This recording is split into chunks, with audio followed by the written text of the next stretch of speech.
Ẹ̀yin èèyàn ilé, èwo lẹ ṣe ẹ káàbọ̀ sí Bashola Gist TV. Ṣé àlàáfíà ni ẹ wà? Gbogbo ilé ńkọ́. Gist tèní, òun náà ni a ti ń sọ lọ láti ẹ̀yìn wá. Ṣùgbọ́n kí n tó sọ gist tèní, mo kí gbogbo ẹ̀yin tí ẹ̀ ń ṣe ọjọ́ ìbí. Ẹ kú ọdún, ẹ kú ìyèdún, ẹ̀mí yín á ṣe púpọ̀ ọdún láyé o. Today is 26th of September. Oṣù yìí ti ń lọ wẹ́rẹ́wẹ́rẹ́ lágbára Ọlọ́run. A máa jọ wọ oṣù titun àti ìparí ọdún yìí ni.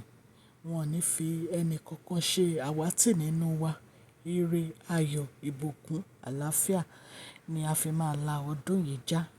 Ẹ̀yin èèyàn ilé, wọ́n ní àǹtí wa ń bínú wípé bàbá wẹrẹ́ ńlá wọn ò yọjú sóhun lẹ́yìn ìgbà tó sọ wípé òun lose oyún òun.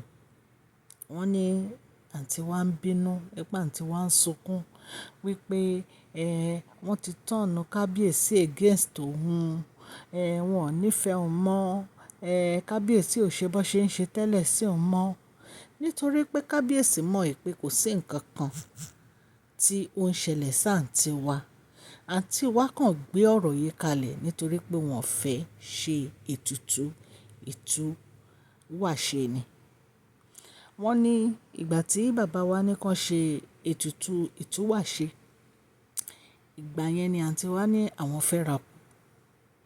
Kò dẹ̀ pẹ́ tí wọ́n ní pé àwọn family bẹ̀rẹ̀ sí harass bàbá wẹrẹ́ ńlá wípé báwo lẹni tó fẹ́ ra kù á ṣe ní kàn máa ṣe ètùtù ìtúwàṣe tó ń rojọ́ lé ọ̀rọ̀ yẹn lórí. Tọ́lọ́mọ àwọn wọn ò nífẹ̀ẹ́ ọmọ àwọn, wọ́n fẹ́ frustrate ọmọ àwọn jáde nínú ààfin ni nítorí queen wọn. Àti ìgbà yẹn bàbá wẹrẹ́ ńlá ò sọ̀rọ̀. Wọ́n dákẹ́ wọ́n wò wọ́n ṣùgbọ́n bàbá wẹrẹ́ ńlá ní àwọn ti sọ nǹkan táwọn máa sọ, àṣẹ àwọn dẹ̀ ti múlẹ̀. Wọ́n ní pẹ́rẹ́ báyìí àǹtí wa bá ní oyún ti bàjẹ́ o. Lẹ́yìn ìgbà tó ń lọ sí hospital, wọ́n ní private hospital ni àǹtí wa lọ. Wọ́n ní bàbá wa wẹrẹ́ ńlá ò sọ̀rọ̀.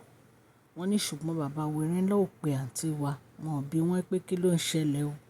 Wọ́n ní ṣùgbọ́n wọ́n ti fix date mi.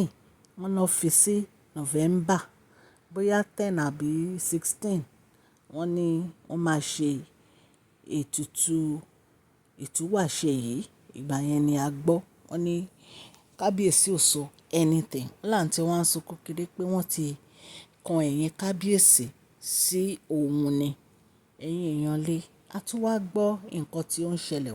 Ọ̀rọ̀ tí àǹtí wa dá sílẹ̀ láti lọ pe uncle queen wa, wọ́n ló ti di wàhálà gan.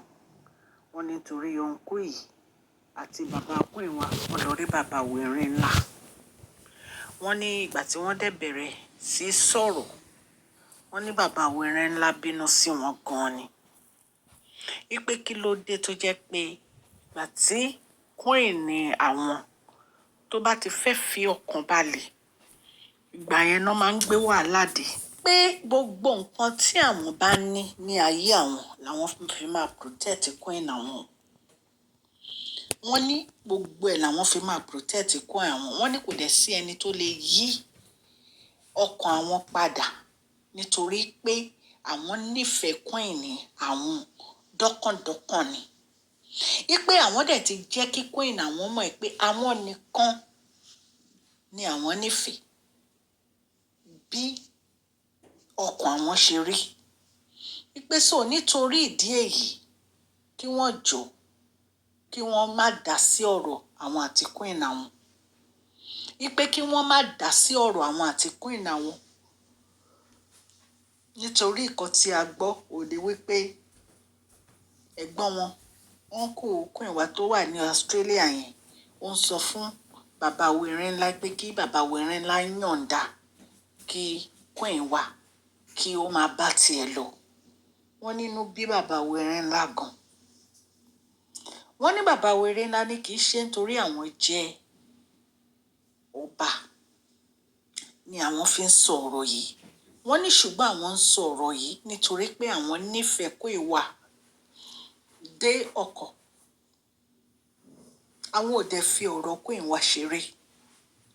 Wípé àwọn ò dẹ̀ ní fẹ́ kí nǹkan tó ṣẹlẹ̀ kó tó padà tó ṣẹlẹ̀. Wípé so kọ́ má dá sí ọ̀rọ̀ àwọn. ẹ̀yin èèyàn lé èdè kọ́ ni bàbá wẹrin láti ń prove pé àwọn nífẹ̀ẹ́ Queen Naomi fún gbogbo wa. Wọ́n tiẹ̀ ti gbìyànjú tó àfi tá a bá ń tanra wa.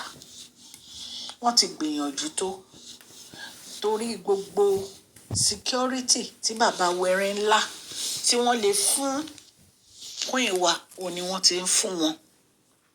Wọ́n ní Queen wa bínú lọ sí ọ̀dọ̀ màmá wa Fúnkẹ́ Felix ipe wọ́n lọ sọ̀rọ̀ tó ṣẹlẹ̀ fún wọn ipe torí ọ̀rọ̀ ọ̀nkù wọn yìí wọ́n ní gbogbo ìgbésẹ̀ ọ̀nkù wọn ni pé kí wọ́n kúrò nínú ààfin.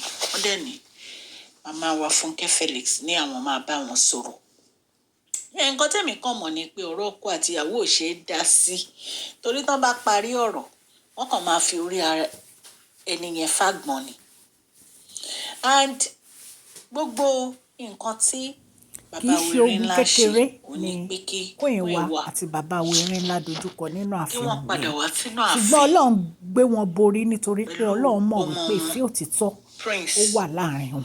Kí wọ́n wá. Ìtorí ẹ̀ ni wọ́n ní bàbá wẹrin ńlá ń sọ fún àǹtí wa yìí pé tí mo bá lè dáríjì ẹ́ pẹ̀lú gbogbo ìwà tó o ti wù sí mi tó o lọ fẹ́ ọkùnrin mi tó o lọ bímọ síbí àwọn dẹ̀ tún gbà ẹ́ dáríjì ẹ̀. Elders kí wá ló máa mú àwọn táwọn ní lè dáríjì ìfẹ́ ọkàn àwọn ìfẹ́ ayọ̀ àwọn ìdùnnú àwọn ẹni bí ọkàn àwọn. sísè wa gbogbo tó kù ipe nítorí bàbá wẹrin ńlá kan divert gbogbo ìfẹ́ yẹn fún Queen wa ní pé kí ló dé tó jẹ́ pé bàbá wẹrin ló lè fi ìfẹ́ hàn sí àwọn tó kù.